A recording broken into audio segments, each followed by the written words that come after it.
भगवान शिव के बारे में प्रचलित है कि वह थोड़ी सी तपस्या से आसानी से प्रसन्न हो जाते हैं। हालांकि कई ऐसे उदाहरण भी हैं जब किसी ने बड़ा वरदान पाने ने उनकी कठिन तपस्या भी की है।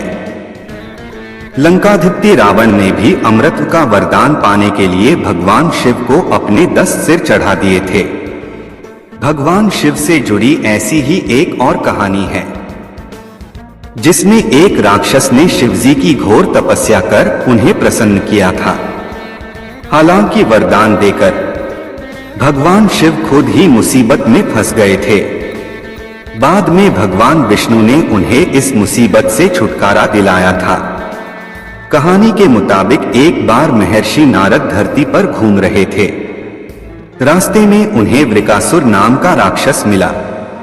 नारद मुनि को देखते ही उसने कहा कि मैं आपसे कुछ सलाह लेना चाहता हूं।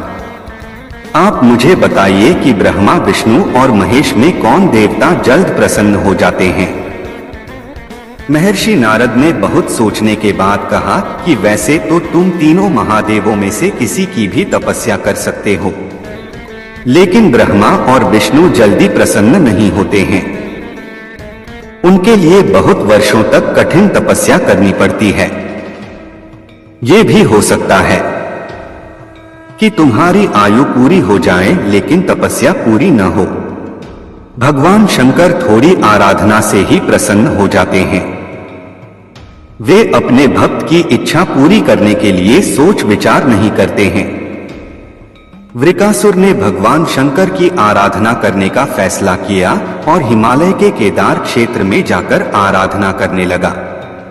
यज्ञ, जप, तप, ध्यान सब प्रकार से वह पूजा पाठ करने लगा। कुछ दिनों के बाद उसने सोचा कि मैं शरीर और प्राण को ही भगवान शिव को अर्पित कर दूंगा। ऐसा सोचकर वह अपने शरीर का मांस काट काट कर यज्ञ कुंड में डालने लगा, लेकिन भगवान शिव प्रसन्न नहीं हुए। परेशान होकर एक दिन उसने अपना शीश काटकर भगवान शिव को अर्पित करने का फैसला किया। स्नान ध्यान कर जैसे ही उसने खड़ग उठाकर अपना शीश काटना चाहा कि भगवान शंकर प्रकट होकर बोले, बस करो, तुम्हारी तपस्या पूरी हुई, मैं तुम पर प्रसन्न हूं, वर मांगो। वृकासुर हाथ जोड़कर भगवान शिव से बोला, आप मुझे वर दीजिए कि मैं जिस प्राणी के सिर पर हाथ रख दूं उसकी तुरंत मृत्यु हो जाए। शिवजी वृकासुर की यह मांग सुनकर चिंता में पड़ गए, लेकिन वरदान नहीं देने पर देव मर्यादा का उल्लंघन हो रहा था।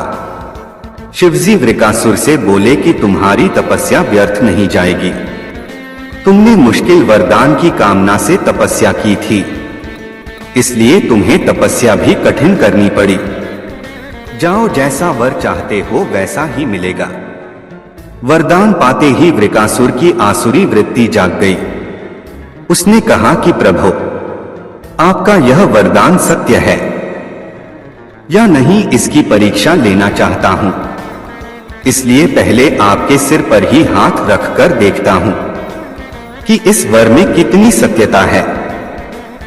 भगवान शंकर ने सोचा कि यह राक्षस कुछ नहीं सुनेगा।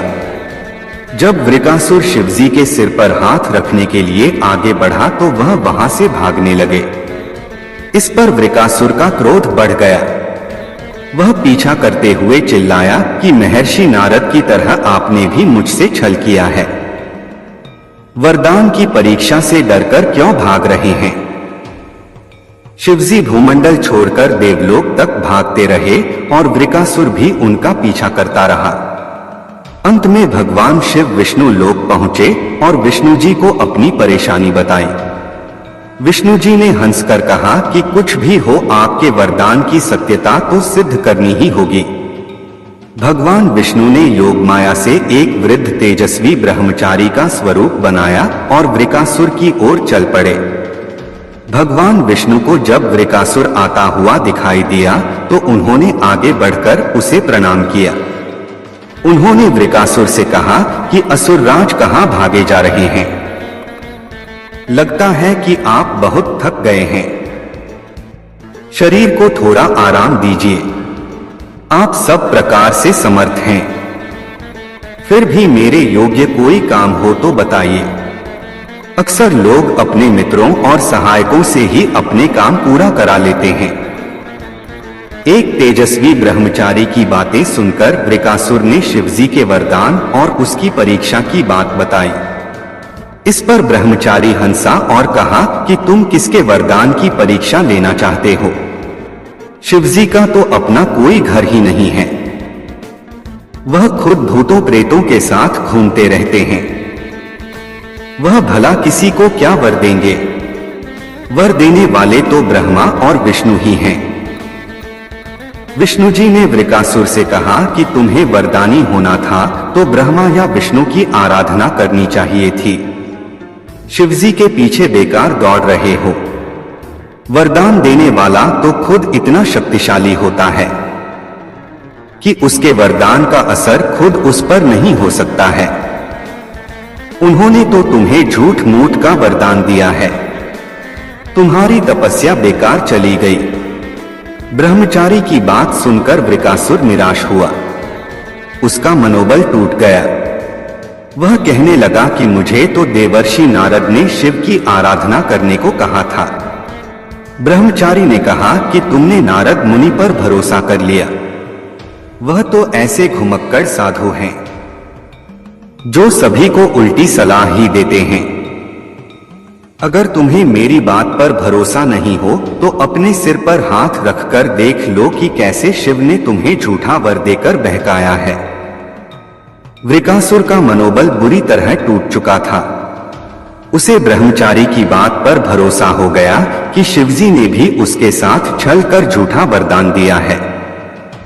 उसका विवेक नष्ट हो गया। उसने वरदान की सत्यता का परीक्षण करने के लिए अपना हाथ अपने ही सिर पर रख लिया। सिर पर हाथ रखते ही भयंकर अग्निपुंज प्रकट हुआ और वृकासुर उसमें भस्म हो गया। भगवान शिव, विष्णु जी और वृकासुर की इस कहानी में जीवन का अहम सार छुपा है। कहानी सीख देती है कि बिना सोचे विचारे किसी को कुछ देना और पाने वाले का कृतघ्न होकर दाता को ही संकट में डालने का ऐसा ही नतीजा होता है। कृतघ्नता के उन्माद में बुद्धि विवेक नष्ट हो जाता है और उपलब्धि ही विनाश का कारण बन जाती है। पूरा वीडियो देखने के लिए दिल की गहराई से शुक्रिया, धन्यवाद।